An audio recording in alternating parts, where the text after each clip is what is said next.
Islam actuel. La grande question qui m'a été posée, qu'est-ce que réussir sa vie et comment on peut éclairer cette question par l'œuvre d'Al-Ghazali, et notamment son ouvrage L'alchimie du bonheur. C'est évidemment une très grande question parce que c'est probablement la question existentielle fondamentale. Quel type de vie je peux mener pour être le plus fidèle possible à mes aspirations les plus profondes?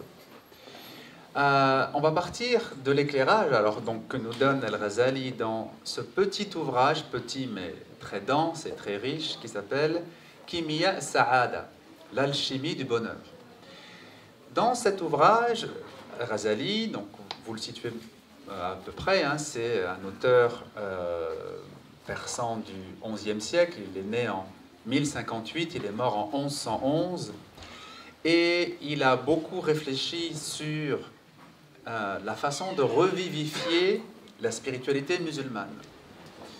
Ça a été un grand juriste, un grand théologien, un grand savant de l'islam en général, mais il a été touché par une crise spirituelle majeure, par une remise en cause intérieure majeure, qui l'a amené à se poser la question de la foi, de la sincérité, du cheminement vers Dieu.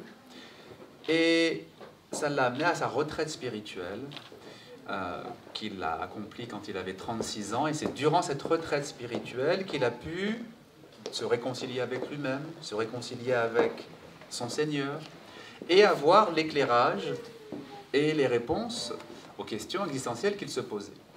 Suite à cette retraite spirituelle, il écrit un ouvrage immense, une somme immense qui s'appelle Ihya Ulumuddin, la revivification des sciences de la religion.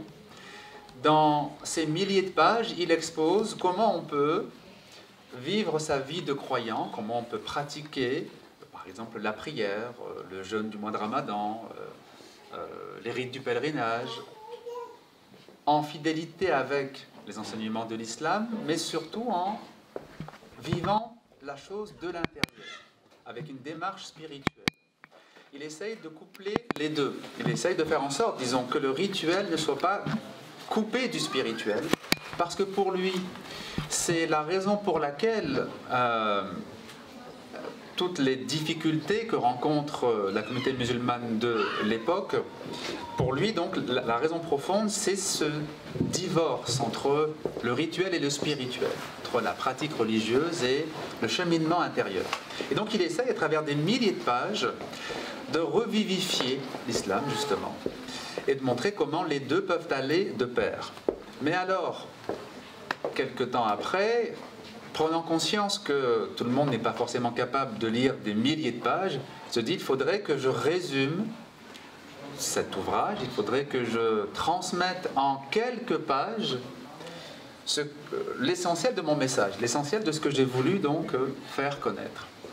Et c'est ce résumé très très court de l'Ihya qui s'appelle l'alchimie du bonheur.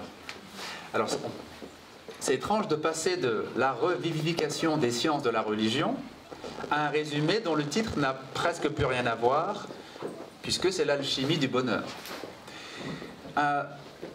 Dans ces quelques dizaines de pages, je crois que c'est 25 pages en arabe à l'époque, donc 25 pages manuscrites, il essaye de montrer que si l'on veut comprendre l'essence de la religion, si on ne devait retenir qu'une seule chose finalement de la religion, c'est qu'elle est une voie d'accès au bonheur. Il a essayé, quand il a pensé à son résumé, quelle est la meilleure porte d'entrée que je puisse donner à mon lecteur, quel est le meilleur élément que je puisse lui transmettre pour qu'il puisse aborder ensuite lui-même les autres aspects de la religion.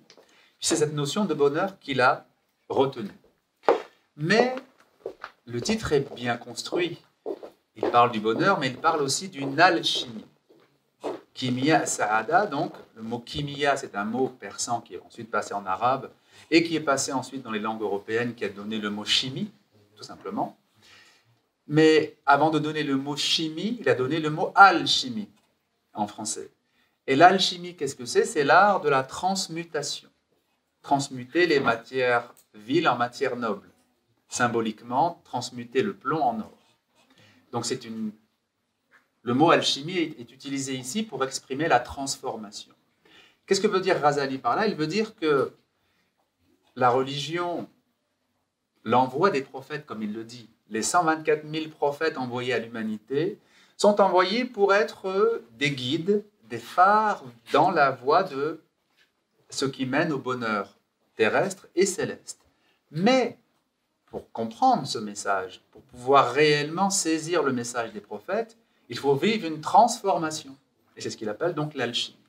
Et il va expliquer, du coup, dans ce petit ouvrage, L'alchimie du bonheur, il va expliquer comment on peut vivre cette transformation intérieure qui fait qu'on devient de plus en plus capable de comprendre le message révélé. Parce que le message révélé demande que celui qui l'entend, celui qui le reçoit, chemine pour devenir toujours un peu plus ouvert et réceptif à ce message. Et alors donc il commence par expliquer dès les premières pages que les prophètes sont des alchimistes. Il a presque cette audace spirituelle de leur donner ce titre. Vous savez que les alchimistes, au Moyen-Âge, que ce soit dans le monde arabo-musulman ou dans l'Europe médiévale, étaient plutôt vus comme des charlatans. Quand quelqu'un était traité d'alchimiste, c'était plutôt négatif. Et alors lui, donc, quand il accole cet adjectif au prophète, pour lui, c'est éminemment positif. Qu'est-ce qu'il veut dire par ce alchimiste? C'est-à-dire qu'ils prennent les gens là où ils sont, avec ce qu'ils sont, et ils leur montrent comment cheminer, non pas de manière abstraite ou de manière, disons, théorique, mais vraiment concrète, dans le quotidien, au jour le jour. Comme le dira Al-Ghazali dans Ihya Ulumuddin, le prophète Mohammed était quelqu'un qui ne faisait pas des longs discours théoriques.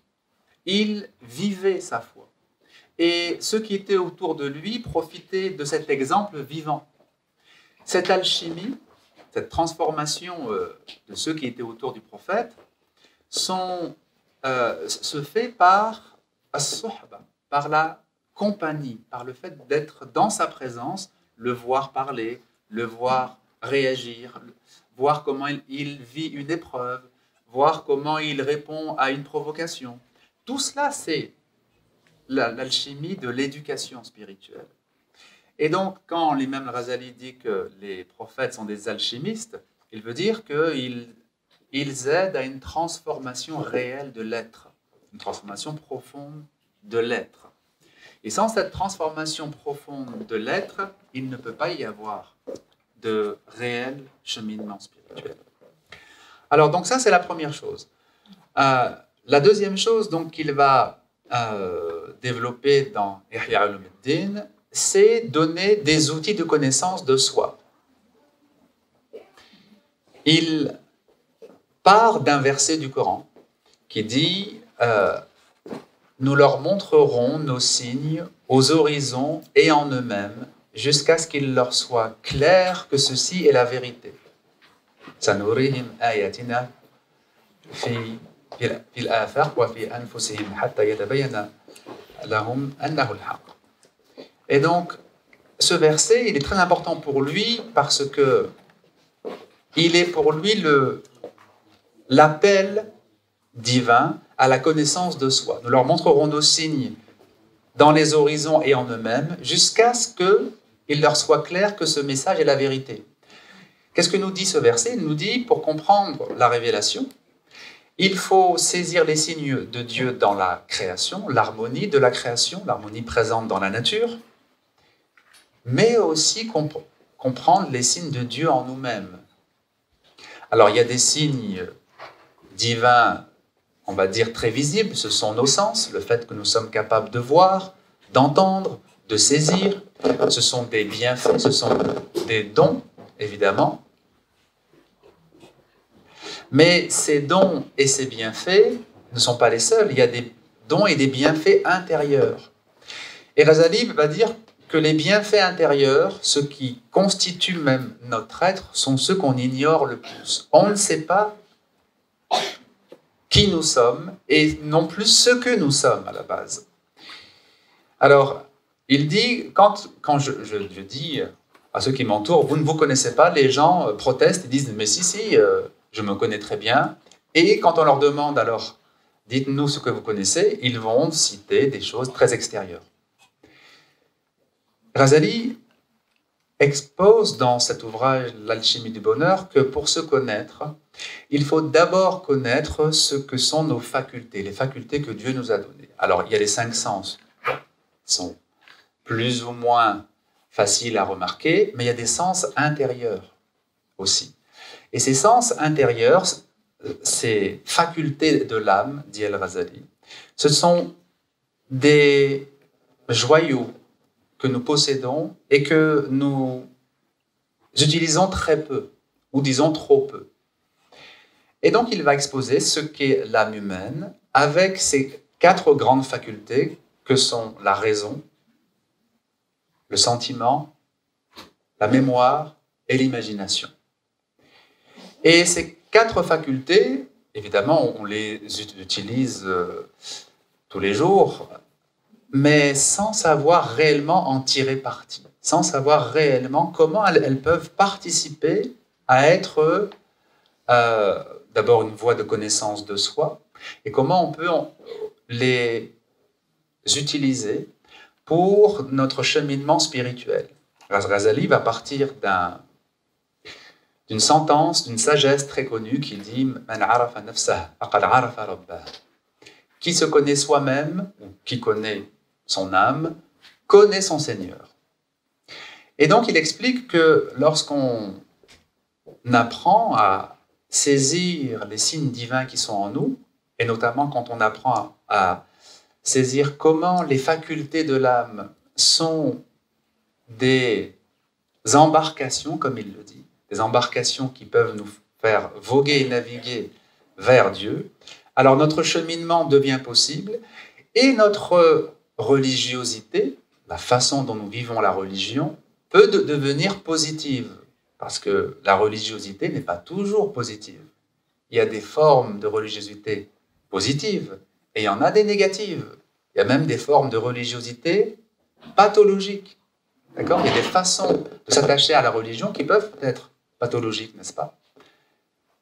Qu'est-ce qui va faire la différence ? Qu'est-ce qui va faire que chez un tel, la religion est une voie d'élévation et chez un autre, au contraire, d'enfermement ?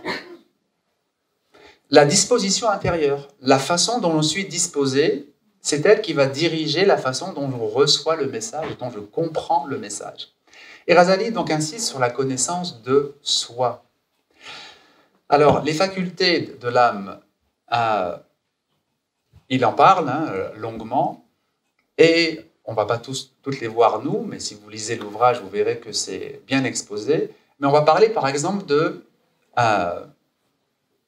l'imagination, al-khayal. L'imagination, on l'entend très souvent comme une faculté d'inventer des choses qui n'existent pas. On va imaginer un animal qui n'existe pas. On va prendre la tête d'un lion, le corps d'un taureau, et on imagine un... Bon, ça c'est une vision très très limitée de voir l'imagination, de voir les capacités profondes de l'imagination. Ghazali dit que l'imagination, c'est la possibilité de percevoir les choses en images. C'est pas la même chose. Il dit par exemple, quand on rêve, qu'est-ce qu'on fait ?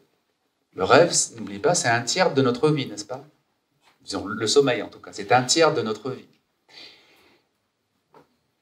Quand on rêve, qu'est-ce qu'on fait ? Il dit, on voit des choses qui sont symboliques, c'est-à-dire qui sont habillées, qui sont mises en image, mais qui correspondent à d'autres réalités.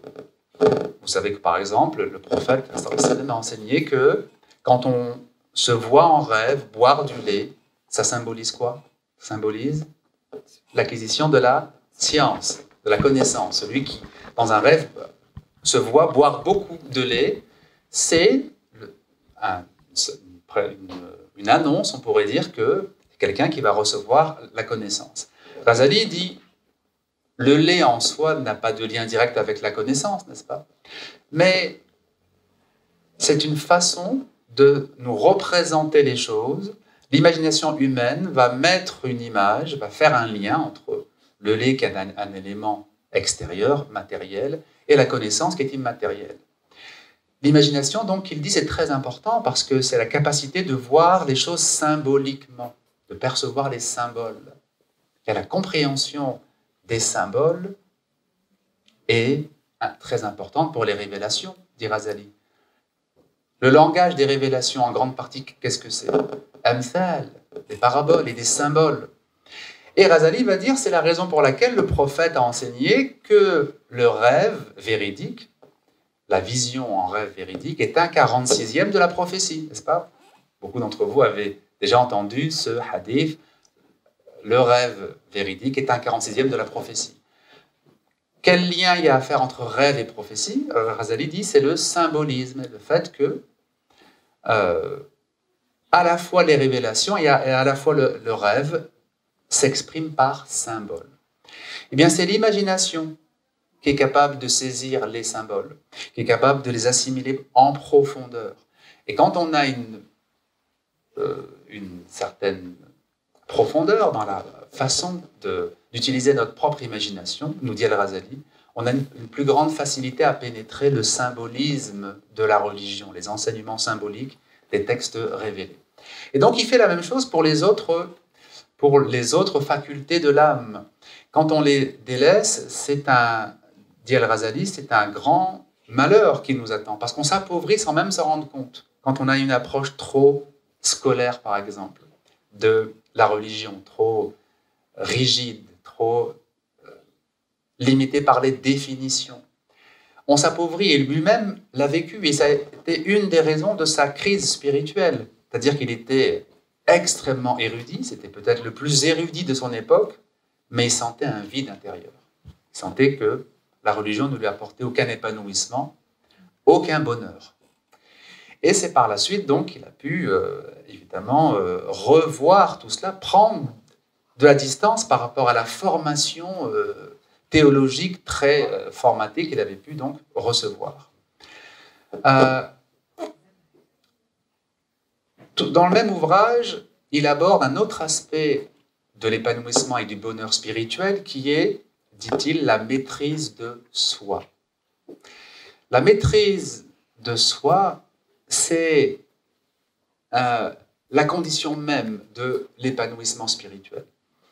Et Razali dit qu'il y a deux grandes tendances chez l'homme qui doivent être maîtrisées. Et si elles sont maîtrisées, l'ensemble de la personnalité sera maîtrisé. Et ces deux tendances, c'est le désir et la colère.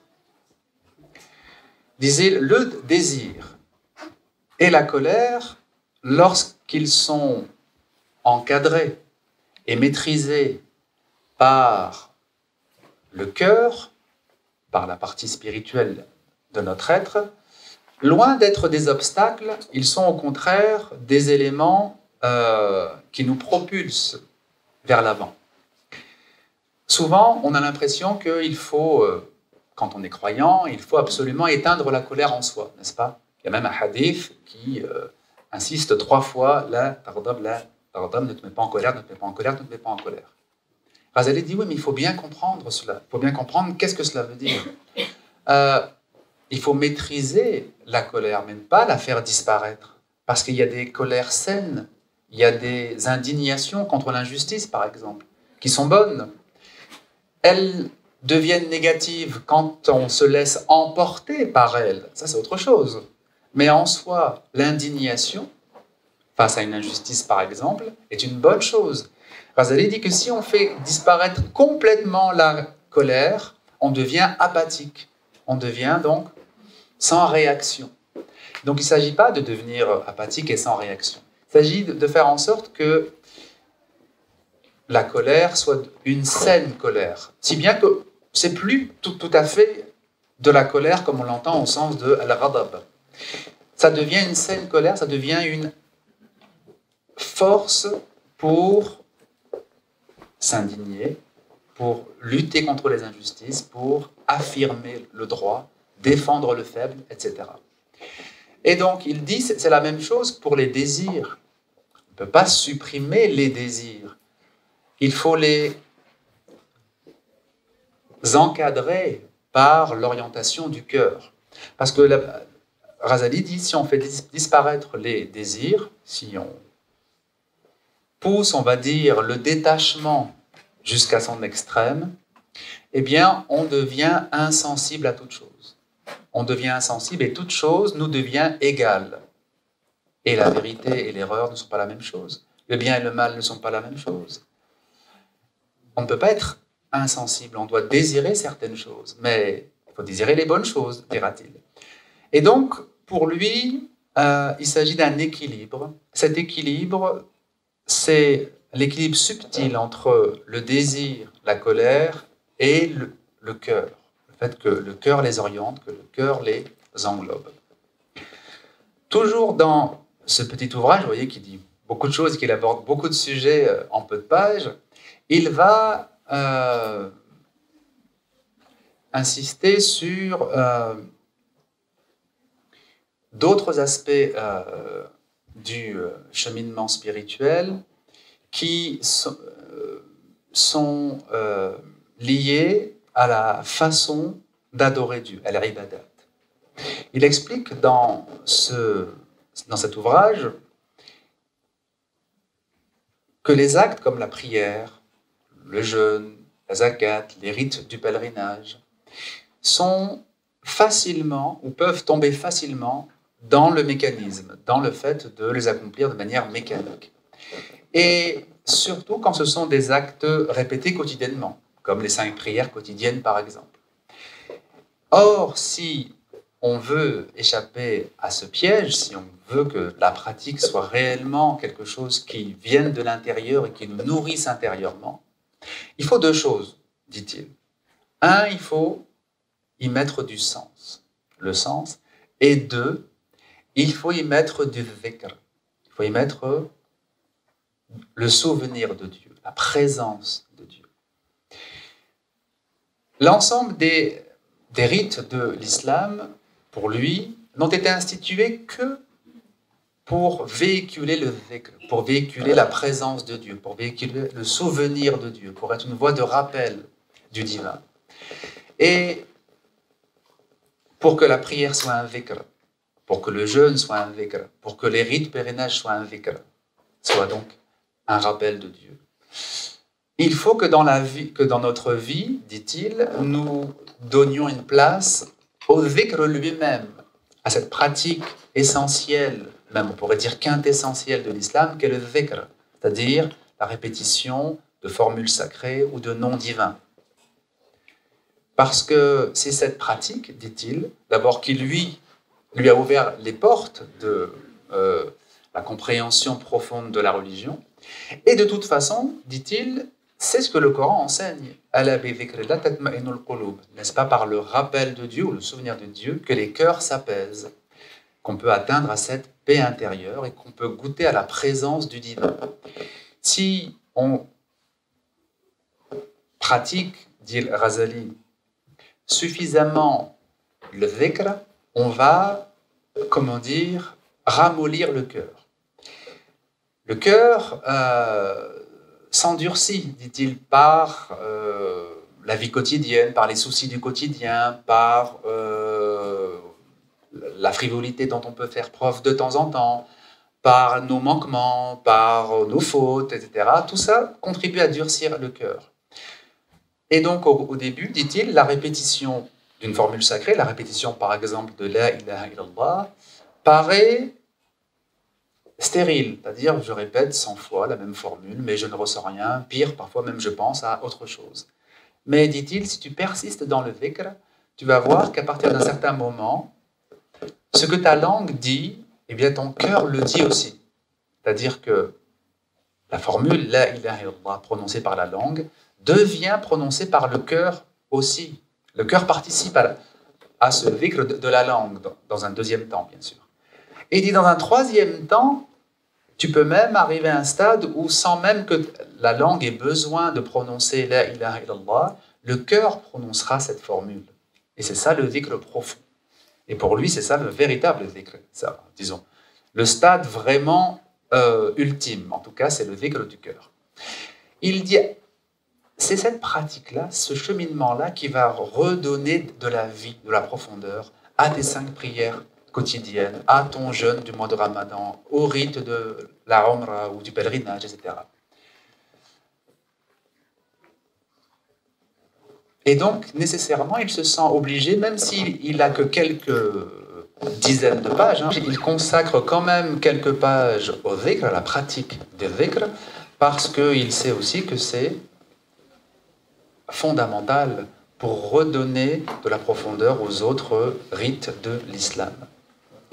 Alors, je vous ai fait un petit tableau, disons, récapitulatif de cet ouvrage, L'alchimie du bonheur. La question du bonheur est une question que Razali a traitée, je dirais, dans presque tous ses ouvrages. Dans presque tous ses ouvrages, il consacre toujours quelques pages à cette recherche de l'épanouissement réel et profond. Et dans un autre ouvrage qui s'appelle Mizan al-Amal, la balance des actions, il revient sur la notion d'épreuve pour expliquer, pour lever, disons, une ambiguïté, pour expliquer que le bonheur n'est pas un état où tout irait bien, où tout va dans mon sens, où tout est selon mes attentes, parce qu'à ce moment-là, la moindre difficulté dans la vie remet en cause à ce moment-là ce bonheur. Le bonheur, ça n'est pas d'être exempté de toute épreuve. Le bonheur est une disposition intérieure, dit-il, que nulle épreuve ne peut nous enlever. C'est autre chose. Alors il est normal, explique-t-il, que dans un premier temps, surtout quand on est jeune, on conçoive le bonheur comme un état où tout va dans mon sens, où je n'ai pas de difficultés repérables. Mais normalement, avec le cheminement personnel, avec l'expérience, avec la maturité qui vient, on devrait se rendre compte que c'est autre chose, que ça n'est pas quelque chose qui m'est donné de l'extérieur, mais qui doit venir de l'intérieur. Et vous savez, il y a ce très beau hadith du prophète, cette très belle parole du prophète, où il est dit n'a pas atteint l'accomplissement parfait dans la foi celui qui voit l'épreuve comme un malheur et la facilité comme un bienfait. Celui qui continue à voir donc l'épreuve comme un malheur et la facilité comme un bienfait, ou qui voit cela de manière systématique, ne comprend pas que l'épreuve peut être quelque chose de difficile, bien sûr, mais qui vient prendre sa place dans notre vie, qui vient donner du sens à la vie, et qui vient nous aider à une forme d'épanouissement supérieur. Cette forme d'épanouissement supérieur a parfois besoin des épreuves. Celui qui ne conçoit son épanouissement que dans les choses matérielles, par exemple, trouvera une aide dans la difficulté matérielle, le fait d'être appauvri, le fait de perdre toutes ses richesses, pourra l'aider à se rendre compte que finalement, ce qui fait l'épanouissement réel d'un être humain, ce qui fait la réussite de la vie, qu'est-ce que réussir sa vie? Ce n'est pas forcément réussir matériellement. Parfois, l'être humain a besoin d'être privé pour se rendre compte de ce qui lui était caché, justement. Et l'épreuve, c'est un révélateur. Elle a son sens dans cet acte précis de révéler. Elle vient révéler tout un pan de la vie qui était caché, ou qui nous demeurait caché, disons. Et c'est un fait que les personnes qui ont subi des grandes épreuves dans leur vie, qui ont été touchées par la maladie, qui ont été touchées par le handicap, sont souvent des personnes qui, lorsqu'elles témoignent que leur épreuve leur a fait perdre une certaine frivolité, leur a montré que dans la vie, eh bien, il y a des choses beaucoup plus importantes que ce à quoi elle se consacrait par le passé. Et c'est souvent, par exemple, des personnes qui ont été touchées par les épreuves, qui ensuite, après, vont, par exemple, fonder une association, qui vont venir en aide à d'autres personnes, parce qu'elles sont passées par cette épreuve et parce qu'elles ont acquis une certaine maturité, justement, dans cette épreuve, et qu'elles conçoivent maintenant leur vie plutôt dans l'apport aux autres, plutôt que dans toujours simplement prendre pour soi. Si vous regardez les associations qui viennent en aide pour les malades de telle ou telle maladie, par exemple, les associations qui viennent en aide aux enfants handicapés qui souffrent de telle ou telle maladie, vous verrez que c'est très souvent des parents qui ont été touchés par la maladie de leur enfant et qui ensuite viennent en aide à d'autres parents qui sont dans la même situation. Ça veut donc dire que l'épreuve qu'ils ont subie les a amenés à un plus grand altruisme. Et donc on voit que l'épreuve a son sens dans l'épanouissement et dans la voie vers le bonheur, comme le dit ce très beau hadith du prophète que je vous ai cité, n'a pas atteint la foi complète celui qui considère l'épreuve comme un malheur et qui considère l'aisance ou la facilité comme un bienfait.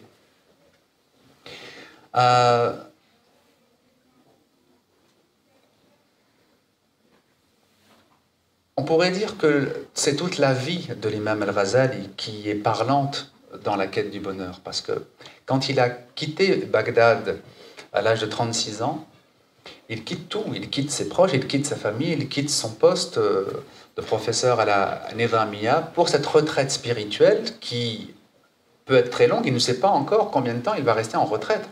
Il était décidé à rester en retraite jusqu'à ce qu'il ait retrouvé réellement la profondeur de la foi. Et il quitte tout, et évidemment que ça lui crée une souffrance. Évidemment que c'est douloureux.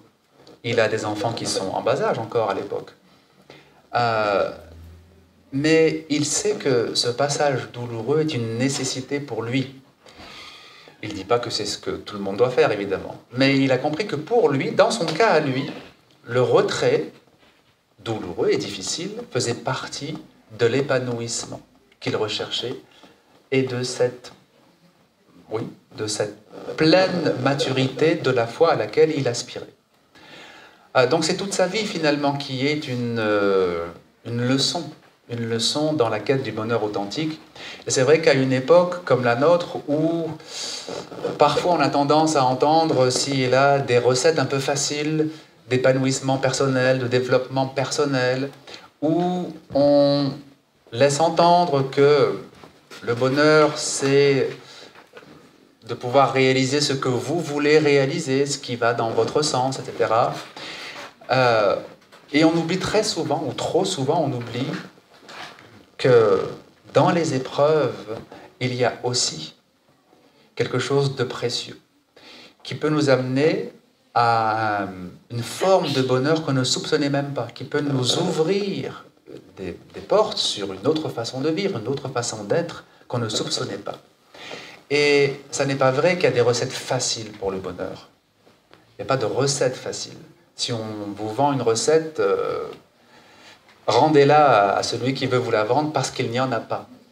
Il y a par contre une décision à prendre, qui est celle de cheminer au jour le jour, tous les jours un peu, de mettre un pied devant l'autre et d'être tous les jours dans cette recherche, je ne dis pas de la perfection parce qu'elle n'est pas de ce monde, mais d'un perfectionnement. On cherche à donner le meilleur de soi dans notre vie de tous les jours, parce qu'on sait d'abord que c'est ce que notre Créateur attend. Il a créé l'homme pour qu'il soit Khalifatullah fil ard, qu'il soit son représentant sur terre. L'homme est chargé de veiller à l'équilibre terrestre, aux équilibres terrestres, et notamment à veiller sur la nature. Et l'homme moderne est très très loin d'avoir tenu cette responsabilité, parce que l'homme moderne a plutôt détruit la nature que l'inverse.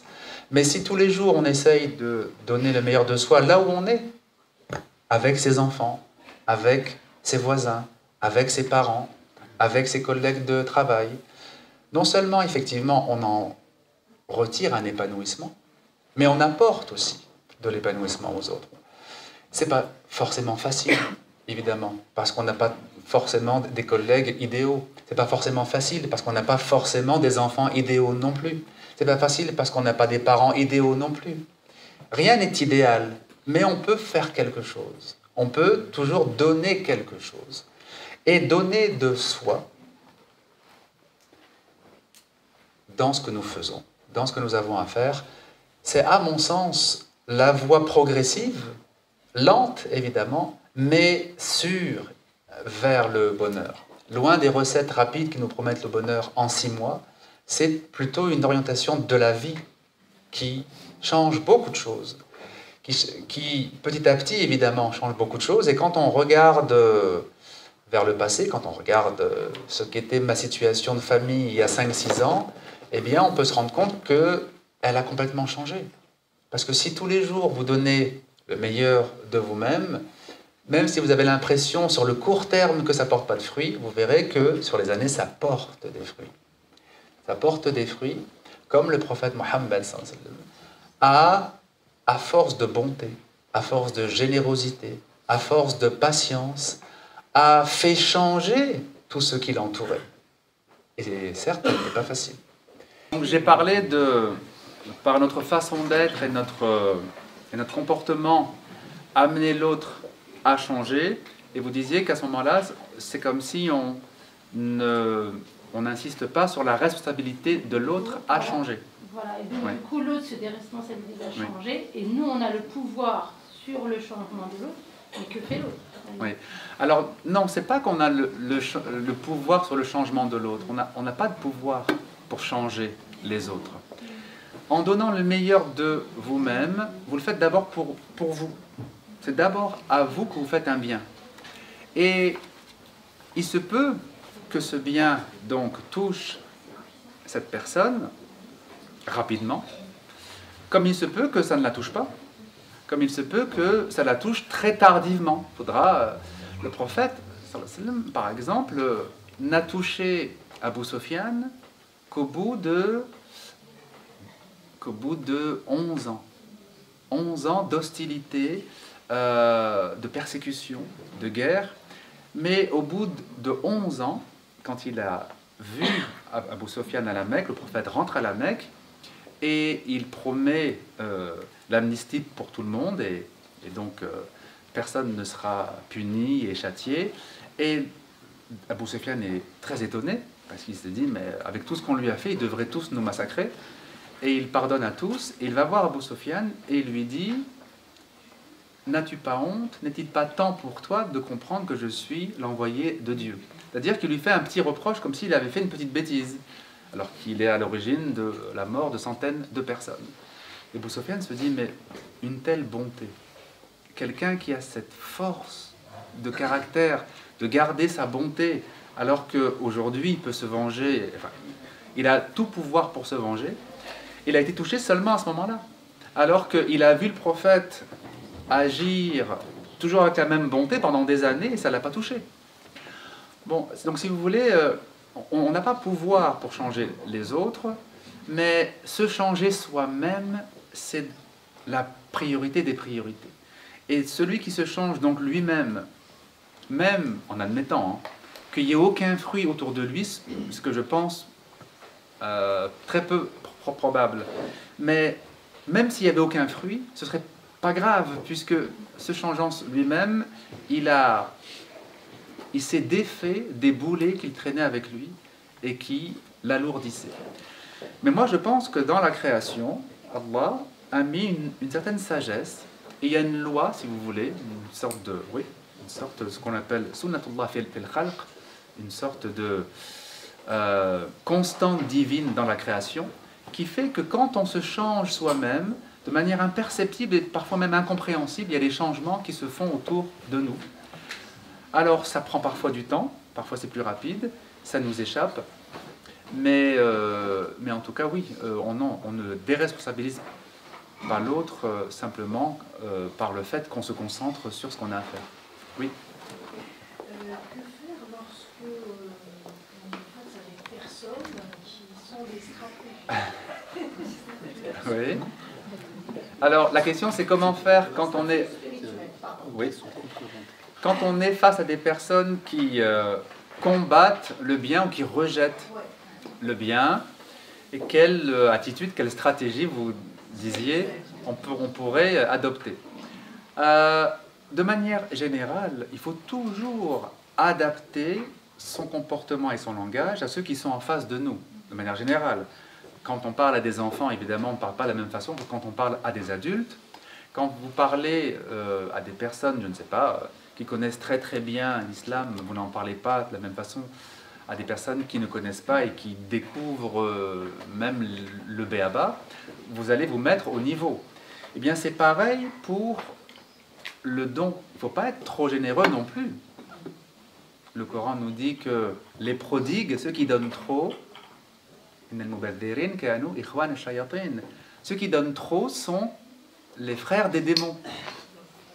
Parce que quand vous donnez trop, vous allez gâter la personne, vous allez la tirer vers le bas. Il faut savoir mesurer son don, il faut savoir mesurer son don. Donc il faut bien sûr être bon, mais la bonté, elle se mesure. Quelqu'un de généreux ne donne pas la même somme à une famille en difficulté et à un enfant de 5 ans. Vous comprenez? Parce que les besoins ne sont pas les mêmes. Donc c'est très important de comprendre que l'appel à la bonté n'empêche pas la sagesse. Le prophète était quelqu'un de très lucide. Il était bon, bien sûr, mais il était lucide. Vous voyez? Donc, très souvent, on a tendance à opposer ou bien la bonté ignorante et puis, comment dire, naïve, et puis la personne très mesurée qui ne pense qu'à elle ou qui pense plutôt à elle en premier. Non, il n'y a pas que ces deux extrêmes. Il y a aussi la voie du juste milieu, qui est donc de rester bienveillant, même avec quelqu'un qui rejette le bien, restez bienveillant, mais du coup mesurez votre don et vous préservez vous-même. Parce qu'en toute chose, il faut se préserver des mauvaises attitudes. Vous comprenez? Donc il faut tendre l'autre joue ou le sabre? Ni l'un ni l'autre. Non, ni l'un ni l'autre. Ni on ne tend l'autre joue, ni on ne sort le sabre. On réagit avec sagesse. Avec sagesse. Alors on doit... Oui, oui. Vous avez parlé parce qu'il ne reste pas beaucoup de temps, donc on va... Ouais, parce que je dois partir, hein. Je t'en prie. D'accord. Dans 5 minutes. Vous avez parlé des qualités intérieures, des facultés humaines intérieures qui nous permettent d'accéder au divin. Je reprendrai pour les autres. Vous avez développé en particulier l'imagination, donc on a compris que ça permet de comprendre la symbolique et de comprendre les messages. Par contre, je ne vois pas très bien comment on peut faire la même chose avec la mémoire. Autant pour le sentiment, pour l'imagination. La mémoire, j'arrive pas à visualiser comment on peut accéder au message. Oui, c'est une grande question, et c'est une question un peu technique. La question, c'est sur les différentes facultés de l'âme que j'ai évoquées, donc la raison, le sentiment, l'imagination, la mémoire. La question, c'est de dire comment la mémoire, elle peut participer au cheminement spirituel et à la réalisation intérieure. C'est une grande question, parce qu'il faudrait développer beaucoup de choses. Mais simplement, juste un exemple. Pour comprendre, quand vous voulez comprendre le Coran, quand vous voulez comprendre l'enseignement du prophète Mohammed, vous êtes obligé de faire des liens, n'est-ce pas? Le Coran, c'est un enseignement éclaté. Ce sont des fragments révélés à des moments différents. Et quand vous prenez une sourate, il n'y a pas une unité de sujets. La sourate peut parler de divers sujets. Si vous voulez savoir tout ce que dit le Coran sur la prière, vous êtes obligé d'aller glaner à plusieurs endroits. Si vous voulez comprendre ce que dit le prophète sur un sujet, vous êtes obligé de glaner dans une masse énorme. Et si on n'a pas de mémoire, on ne peut pas faire des rapprochements. Parce que vous allez me dire, oui, mais aujourd'hui, il y a l'outil informatique qui peut vous sortir tous les hadiths sur un sujet. C'est pas suffisant. En fait, quand vous entendez un hadith, une parole du prophète, il faut d'abord l'entendre, l'assimiler, la vivre, et ensuite, après, vous pouvez entendre le lendemain ou le surlendemain ou dans un an un deuxième hadith que vous allez assimiler, que vous allez pouvoir rapprocher. Ce n'est pas en vous donnant une liste sortie d'un ordinateur qu'on va pouvoir avoir une image globale de ce qu'il enseignait sur un sujet donné. Vous avez souvent, par exemple, prendre un exemple, puisque nous sommes durant le mois de Ramadan, beaucoup de musulmans, la grande majorité des musulmans, que ce soit en Europe ou même en terre musulmane, pensent que le prophète Mohammed aimait bien la viande. N'est-ce pas? Il pense qu'il aimait bien la viande. Pourquoi? Parce qu'il y a un hadith qui dit que dans le mouton, il aimait bien tel morceau, le collier, par exemple. Et pour eux, ils comprennent que comme il dit qu'il aime bien le collier, c'est qu'il aime bien la viande, mais pas du tout. Mais alors, pas du tout. Il en mangeait rarement, à des occasions, quand on lui en offrait, mais ce n'est pas un mangeur de viande, au contraire. Au contraire, il invitait les gens à manger peu de viande. Et lui-même passait de très longues périodes sans manger de viande du tout. Mais alors pas du tout. Quand on a demandé à Aïcha, qu'est-ce que vous mangez avec le prophète? Elle a dit, al-aswadain. Il se passait plusieurs lunes sans qu'on allume le feu à la maison et on mangeait les deux aliments sombres. C'est une façon de dire l'eau et les dattes.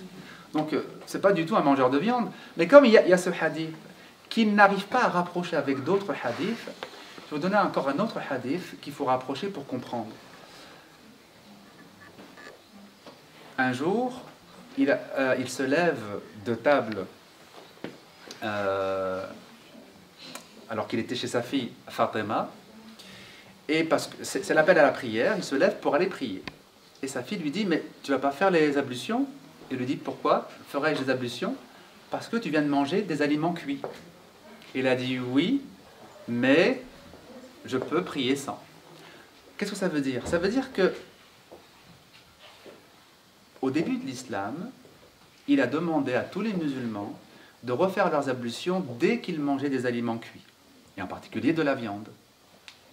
Et quand on mangeait un aliment cuit, on devait refaire ses ablutions. Et ensuite, après, nusikha, al-hadith, ça a été abrogé, c'est une pratique qui a été abrogée. Qu'est-ce que ça nous fait dire? Ça nous fait dire que, bon, certes, la règle n'est plus impérative, c'est-à-dire que vous pouvez très bien avoir mangé votre plat de viande et ne pas avoir perdu vos ablutions, mais ça veut quand même dire quelque chose. Ça veut quand même dire que les aliments les plus naturels et les plus conseillés sont les aliments crus. Crus. Alors tout ça, quand on les rapproche, on comprend que le prophète n'est pas un gros mangeur de viande. Mais il faut se souvenir de tous ces hadiths.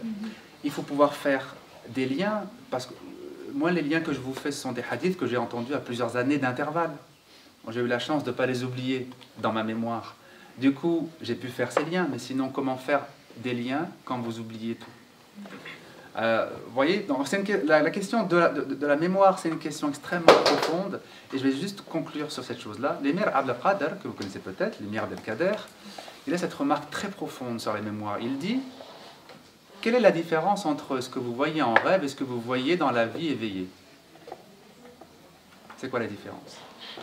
C'est pas le côté réel, parce que le côté réel, il est aussi fort en rêve que éveillé.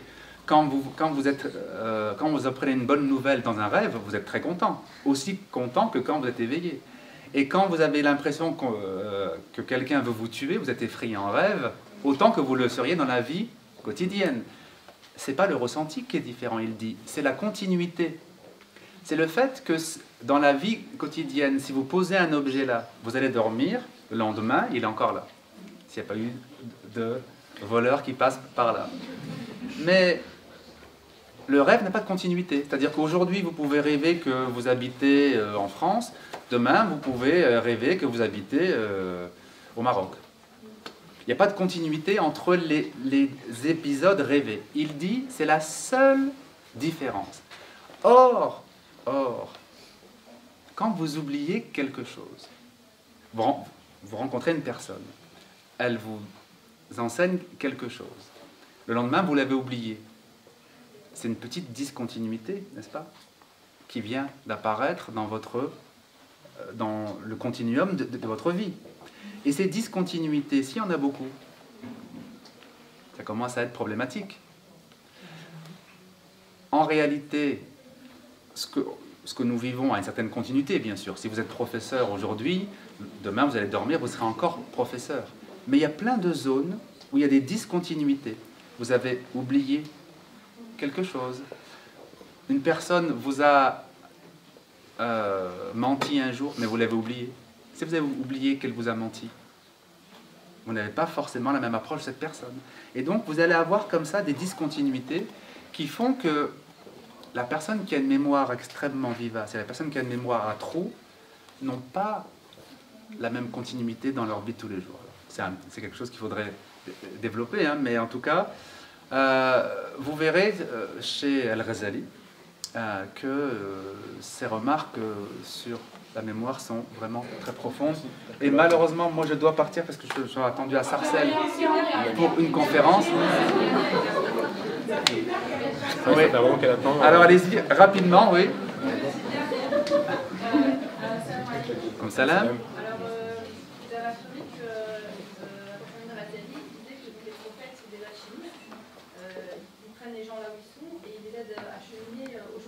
Oui. La bonne compagnie spirituelle a plusieurs formes. Ici, c'est une sohba, n'est-ce pas? Moi, je crois que c'est une sohba. On est ensemble, on a parlé d'un certain nombre de choses, on a partagé des choses, et des choses donc ont communiqué entre les cœurs. C'est une sohba. Après, on peut aussi avoir effectivement un cheminement sur le long terme avec le même enseignement. C'est une autre forme de sohba qui est peut-être évidemment plus profonde. On peut avoir donc un murshid avec qui on va cheminer pendant des années, parce qu'on va suivre son enseignement, parce qu'on va recevoir des conseils personnels, mais ça n'empêche pas que même quelqu'un qui n'aurait pas cet engagement spécifique peut bénéficier énormément d'une certaine sohba. Les livres...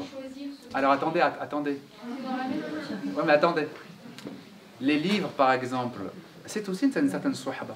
Quand vous lisez Al-Ghazali, mais quand vous le lisez profondément, évidemment, quand vous le lisez vraiment à tête reposée, vous allez avoir l'impression qu'il vous parle à vous, que ce qu'il a écrit, c'est vraiment une réponse à vos difficultés. Donc c'est aussi une autre forme de sohba. D'ailleurs, en français, quand quelqu'un connaît bien un auteur, on dit « il a longuement fréquenté tel auteur ». Vous avez déjà entendu? C'est beau comme expression, parce que c'est vrai que c'est une fréquentation. Maintenant, le murshid au sens vraiment technique et spirituel, il vient quand nous sommes prêts.